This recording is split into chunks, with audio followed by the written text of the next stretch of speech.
Gloria a Dios. Déjame decirte que tenemos buenas nuevas para los esclavos. Buenas nuevas. Buenas nuevas significa, buenas nuevas significa noticias nuevas. Algo nuevo, una información nueva. Algo, una oportunidad nueva para los esclavos. Aquí en el libro de Levítico, en el capítulo 22, en el versículo 10 y algunos otros adelante, fíjate cómo dice, en el nombre del Padre, del Hijo y del Espíritu Santo. Amén. Dice, ningún extraño comerá cosa sagrada. El huésped del sacerdote y el jornalero no comerán cosa sagrada.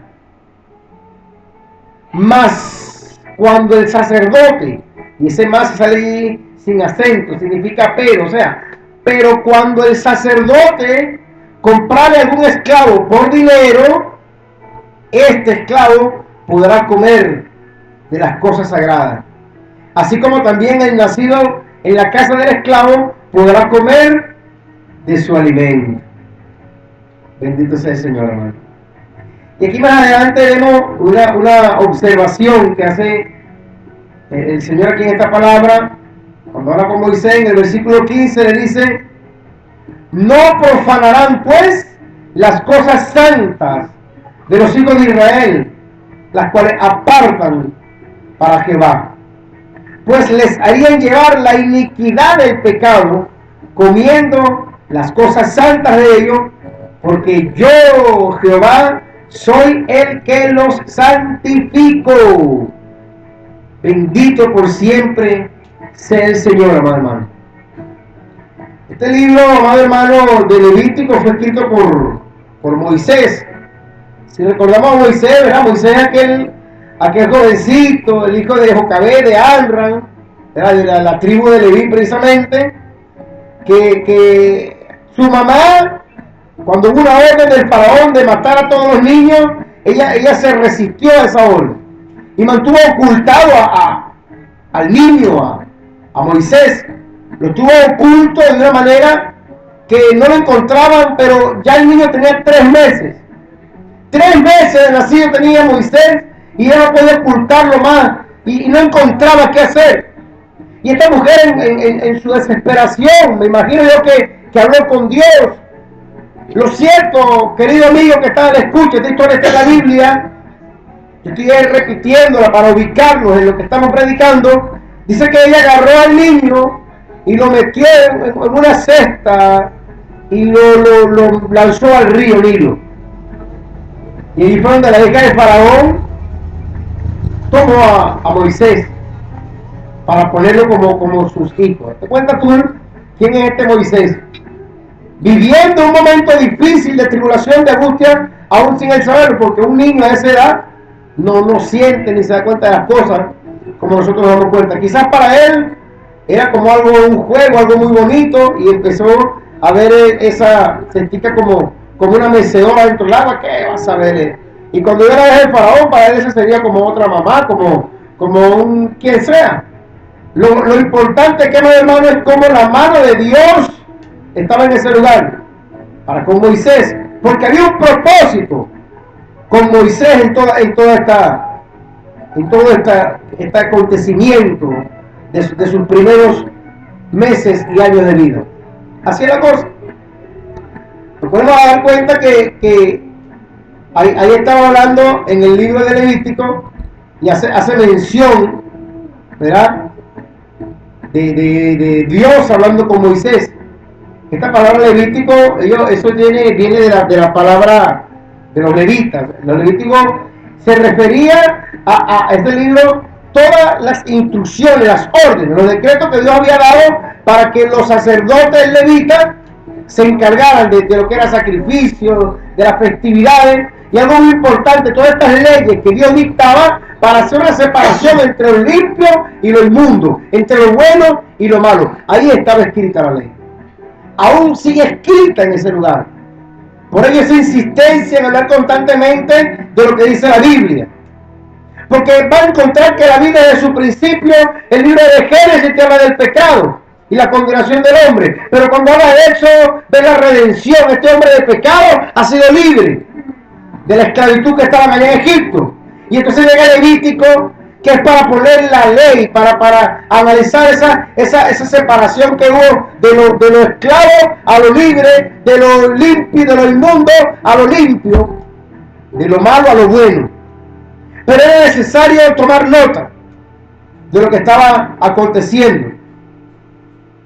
El Señor, a través de Levítico, estaba ordenando su pueblo, estaba colocando las pautas a través de las cuales el pueblo le servía o no le servía, a través de las cuales el hombre podía agradar a Dios o no agradar a Dios. No, amigo, no se trata de buscar a Dios de la manera como tú crees que está bien. No, ahí está escrito en la Biblia. Ahí está el pensamiento de Dios, lo que Dios quiere que hagas. Cuando el Señor Jesús decía que un poquito de levadura leuda toda la masa, es porque nosotros sabemos que este Señor Todopoderoso, que es nuestro Dios, Él no quiere la vida del pecado en medio nuestro. Él no quiere una vida de apariencia. Él quiere ciertamente un apego a esta palabra, a este mandato, a esta escritura. Y por ello la tenemos a nuestro alcance. Al menos en este tiempo la tenemos. En tiempo antiguo era difícil. Había que esperar que el sacerdote la leyera. O más reciente, tenemos que esperar que nos las enseñaran. Estaba prohibido leer la Biblia. Y hoy día, ¿verdad? Después del tiempo de Martín Lutero para acá, una tarde de esta les voy a hablar de Martín Lutero. Entonces ya la Biblia está a nuestro alcance, traducida en un idioma que podemos entenderlo.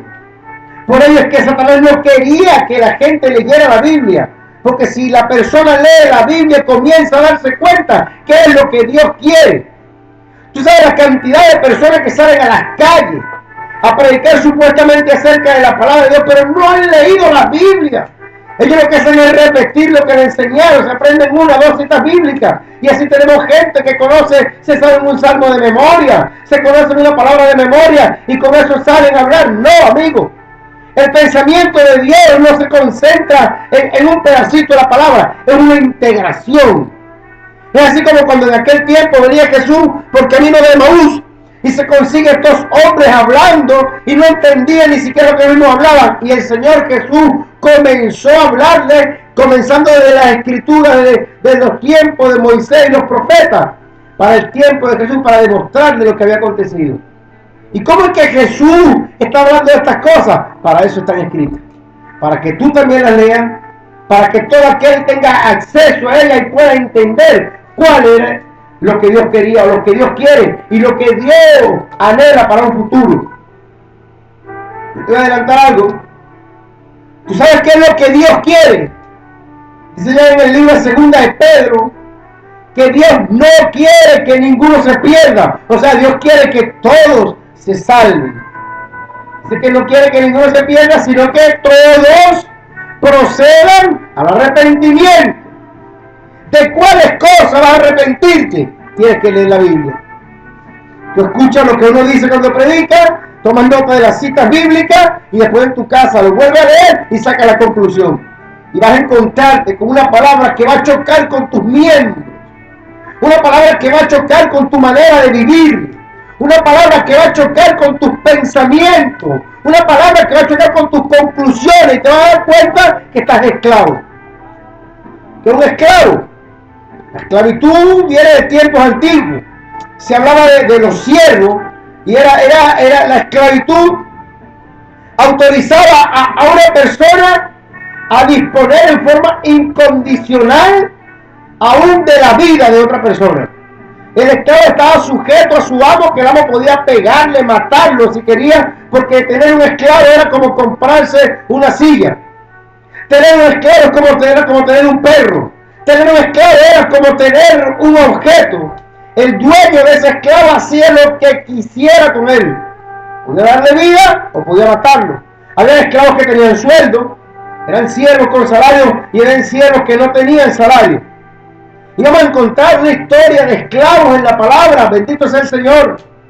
Una cantidad de hombres y mujeres que eran servidores de otros, algunos porque querían serlo, y otros porque simplemente estaban obligados a hacerlo. Hay un el caso de José. José fue vendido como esclavo. y él no era esclavo, sino que por envidia sus hermanos los convirtieron en esclavos. Y fue para bendición, porque José, sujeto a la palabra de Dios, terminó siendo el gobernador de Egipto y quien salvó el pueblo completo. Así es, hermano. Pero podemos darnos cuenta entonces que habían cosas sagradas que eran destinadas para los sacerdotes. Eran los únicos que tenían derecho de comer de ellos, distribuirse entre ellos. Dice que ni siquiera los invitados que estaban allí o los que trabajaban por jornal podían comer de las cosas santas. Bendito sea el Señor. Dios estaba mostrando un tipo de lo que iba a acontecer más adelante. Dios estaba enseñando el poder de un sacerdote. Dios estaba enseñando la manera como a través de un sacerdote, aquel hombre menospreciado, la clase más baja de una comunidad que era esclavo. Él no formaba parte ni siquiera como sociedad, era como un animal, lo tenían allí para hacer de él como quisieran.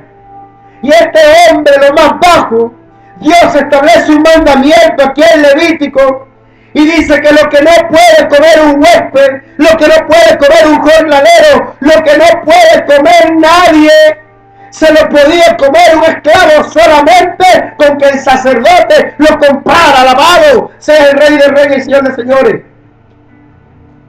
Había muchos esclavos, pero cuando el sacerdote lo compraba, este esclavo se convertía en algo especial, porque inmediatamente podía participar juntamente con el sacerdote de todas las bendiciones que ese sacerdote tenía. Y no solamente él, sino que toda su familia. Mira como dice aquí en el versículo 11, Levítico 22. Dice: mas cuando el sacerdote comprare un esclavo por dinero, éste podrá comer de las cosas sagradas. Así también el nacido en su casa podrá comer de su alimento. ¡Aleluya! Bendito sea el Señor, amado. Bendito sea el Señor, porque ahí estaba Dios mostrando un tipo de lo que iba a acontecer en un futuro. Iban a transcurrir años de este momento. Iban a transcurrir aproximadamente, escúchame bien, de 3 a 4,000 años iban a acontecer para que se cumpliera una palabra profética. El mismo Moisés en Deuteronomio capítulo 18 le correspondió decir que Dios enviaría un profeta mayor que él. A él le van a obedecer. El Moisés mismo no se imaginaba qué calidad de hombre vendría, porque Moisés le llegó el momento de partir de esta tierra y pasaron todavía como 3,000 años más. Y apareció el Rey de Reyes, el Señor de Señores, el que dio su vida, como dice ya en Mateo 28, 20-28. Jesús dijo que Él no vino a ser servido, sino a servir y dar su vida en rescate por muchos. Pero ¿qué iba a rescatar el Señor? Te iba a rescatar a ti, que estás en pecado. El Señor dio su vida para rescatarte a ti, que no andas conforme a la voluntad de Dios. El Señor dio su vida para rescatar a todo aquel que aceptara el precio que le estaba pagando. Porque en aquel tiempo el sacerdote pagaba con dinero y tenía un esclavo. Pero llegó Jesús a ser libre al esclavo y pagó con su vida. Entregó hasta la última gota de sangre. Y su cuerpo como que se hubiese sido exprimido, que cuando el soldado lo atravesó con una lanza, botaba lo que quedaba de sangre y botaba lo que quedaba de agua, para pagar el rescate por ti y por mí. Alabado por siempre sea el Señor. En estos tiempos, amigo, déjame decirte que ahora todavía, así como el tipo del tiempo antiguo, están los levitas de este tiempo. Cuando un hombre y una mujer llegan a Cristo, cuando comienza a conocer de Él, cuando se llena de Cristo, se constituyen un sacerdote del Señor, un sacerdote del Altísimo. Somos una nación santa, un sacerdocio real, un pueblo escogido somos. Una autoridad tan grande que se nos ha dado, que dice la palabra, que se nos ha dado la autoridad. Escúchame, ¿por qué predicamos el Evangelio? y muy pocos lo han entendido. Sigue una gran cantidad de personas que aún no lo han entendido. Yo no estoy hablando aquí solamente por hablar y ganar los puntos con alguien. Yo no estoy hablando aquí solamente para que crean que estoy cumpliendo con el mandato. Estoy hablando aquí como un instrumento de Dios, como un sacerdote del Altísimo, para decirte acerca de esa autoridad tan grande que hay en nuestras vidas. Porque dice aquí en Juan 20:23 que tenemos la autoridad para remitir pecados y para retener pecados. Tenemos la autoridad para que en esta misma noche la prostituta deje de ser prostituta. Tenemos autoridad en este momento para que el chismoso sea perdonado de sus chismes y venga en nueva vida para Cristo. Tenemos la autoridad para cargar ahorita mismo a través de la oración toda tu droga, todo tu adulterio, toda tu mentira, toda tu maldad, y que seas perdonado. Y que esa sangre de Cristo que fue derramada en la cruz, aunque eso aconteció hace 2000 años, esa misma sangre limpia toda esa vida espiritual negativa que te ha mantenido atado hasta el día de hoy. Tenemos esa autoridad para enseñarte esta palabra y puedas entender que el Señor te ama de una manera tan maravillosa. En este tiempo, el de la ignorancia, solamente hay que arrepentirse, solamente hay que pedir perdón, solamente tengo que orar por ti y decirle: Señor, mira, José está arrepentido, Señor, mira, Arturo está arrepentido, Señor, María está arrepentida, Señor, Pedro, Rosa y todo, Petronila y todos están arrepentidos. Qué maravilloso. Maravilloso es que ahorita mismo Dios está perdonando gente. Oh, míralos como están quebrantados, míralos como están con esos corazones quebrantados, míralo. Dios está perdonando gente en este momento. La sangre de Cristo está surtiendo efecto en este momento. En este momento Satanás está perdiendo alma. En este momento gente está decidiendo dejar de hacer lo malo. En este momento gente está aceptando la remisión de los pecados que el Señor está ministrando en este momento en esta comunidad. En este momento Dios está llenando su reino. Dios está borrando unos cuantos nombres del libro de la muerte y lo está colocando en el libro de la vida. Oh querido amigo, ojalá todos pudieran entender que no es como dicen algunos, que si Cristo viene lo vuelven a matar. No seas ignorante. Nadie lo mató. Antes de que aconteciera nada ya le había dicho que lo iban a tomar para matarlo, pero que nadie tomaría su vida, sino que Él la iba a poner en sacrificio por nosotros. Y es por eso que este hombre que murió, no murió de una forma normal. Satanás quiso destruirlo. Satanás lo llevó a tortura para que Jesús se le olvidara su propósito en esta tierra de redención y de perdón de tus pecados y los míos. A Satanás no le bastó con condenarlo a muerte, sino que estando allá en Getsemaní, él dice que Jesús lloraba y era tan fuerte la tensión que tenía que de su sudor salían también gotas grandes de sangre. Y cuando llegaron los soldados, no le bastaron con encadenarlo, sino que con palos, cañas y piedras lo golpearon y lo presentaron ante un sacerdote donde no había habido ni siquiera un juicio, y llegó un escriba y le reventó la boca. No había acontecido ningún juicio, los soldados ya estaban golpeándolo como el peor delincuente. Satanás estaba estableciendo una tortura porque sabía que venía el momento de la libertad de los esclavos. Satanás sabía que venía el momento de abrirse la puerta para todo aquel que quisiera ser libre del pecado y de la maldad. Por eso que a pesar de que ya lo tenían arado, golpeado, desfigurado, lo presentaron ante un juicio con tanta injusticia. Y como para ponerle un sello, como para ponerle una seguridad de que no cambiara la decisión que habían tomado, se levantaron testigos falsos para sellar el decreto por el cual Pilato se lavó las manos y de muerte. Ya iban a matarlo, pero aún así Satanás sabía que esa muerte significaba la vida mía y tuya y de todo aquel que quiera creer. Esa muerte de Jesús significaba la salvación del mundo. Eso es que aún la muerte en la cruz, Satanás no la quería. Satanás quería que se muriera camino al Calvario. Satanás quería que esa pesada cruz lo torturara. No lo mataron las cadenas en Getsemaní. No lo mataron los palazos con los escribas. No lo mataron el pelo. Lo mataron la pesada. No lo mataron la cesta en la calle. No lo mató el desangramiento que tuvo camino al Calvario. Y aún allá en el cora,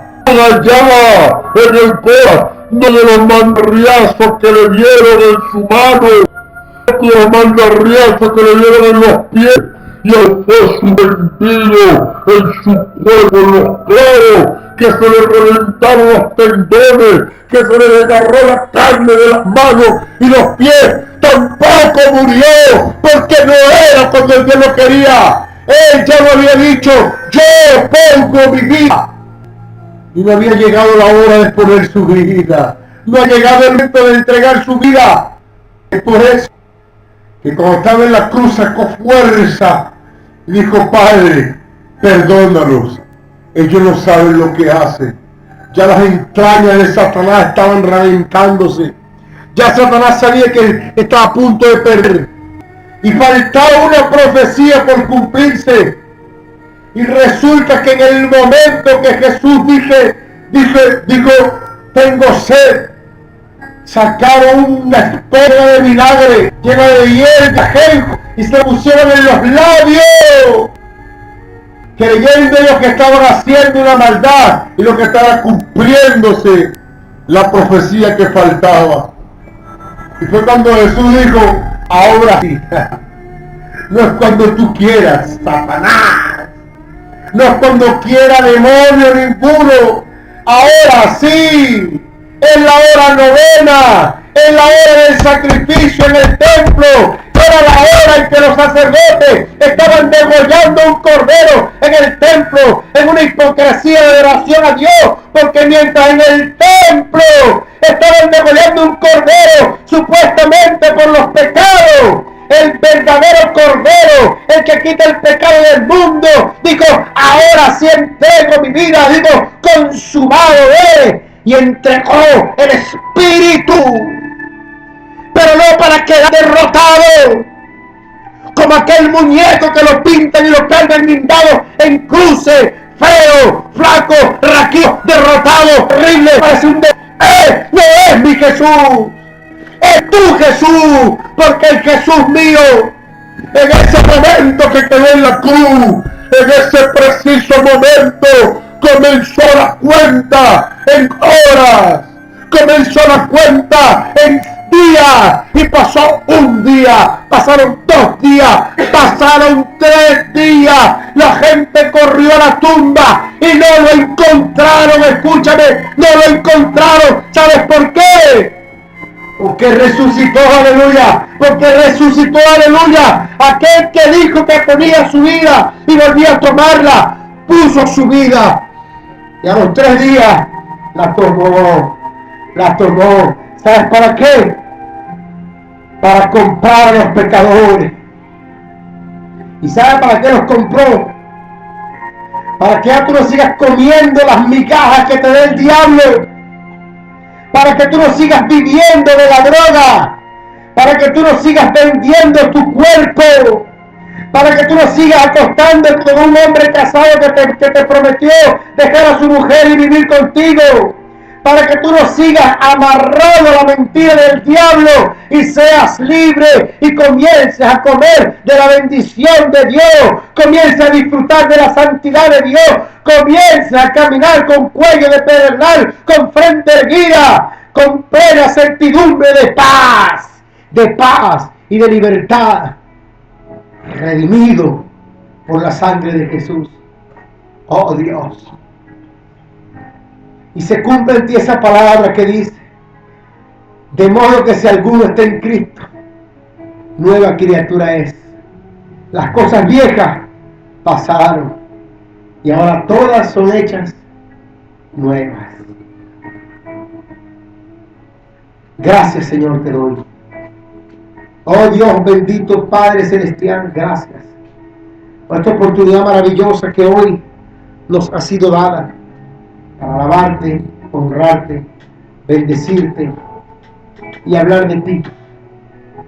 Y que muchos sean partícipes de esta bendición que hoy se ha derramado en esta comunidad. Oh Padre, gracias te damos porque sabemos y reconocemos que si no hubiese sido por ese sacrificio, las oportunidades para nosotros ya se hubiesen acabado hace tiempo. Gracias por haber muerto, Padre, por nosotros. Gracias por haber entregado tu vida por nosotros. Gracias, Señor, por haber salvado hombres y mujeres en esta noche. Gracias por haber permitido, Dios mío santo, que muchos hayan vuelto a tu imagen. Aquellos con cara de delincuencia ya no la tienen más, ahora tienen cara de Dios, tu cara, tu rostro, tu semejanza, Padre. En el nombre de Jesús, gracias por siempre. Amén. Y por siempre.